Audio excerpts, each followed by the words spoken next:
ஹல்லேலூயா. கர்த்தருக்குள் பிரியமான தேவனுடைய பிள்ளைகளே, ಕರ್ತನಿಗೆ ಮೆಚ್ಚಿಗೆದ ಪ್ರೀತಿಯ ಜನರೇ, வானமும் பூமி ஒழிந்தால் அவருடைய வார்த்தை ஒழிந்து போகும். ಆಕಾಶ ಭೂಮಿ ಅಳಿದು ಹೋದ್ರು ಅಳಿದು ಹೋಗಬಹುದು, ಆತನ ಮಾತುಗಳು ಎಂದಿಗೂ ಅಳಿದು ಹೋಗೋದಿಲ್ಲ.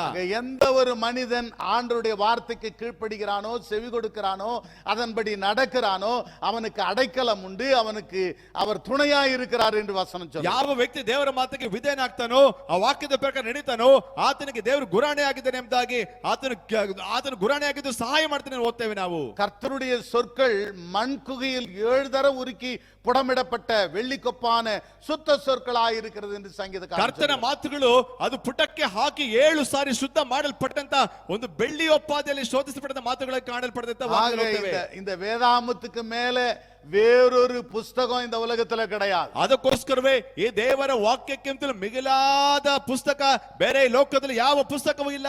இந்த உலகத்துல எத்தனையோ பட்ட படிப்புகளுக்கு அநேக புஸ்தகங்கள் இருக்கிறது. ಈ ಲೋಕದಲ್ಲಿ ಓದುವಂತ ದೊಡ್ಡ ದೊಡ್ಡ ವಿದ್ಯೆಗಳಿಗೆ ಎಷ್ಟು ಪದವಿ, ಎಷ್ಟು ವಿಧವಾದಂತ ಪಟ್ಟ ಆ ಪುಸ್ತಕಗಳಿದೆ.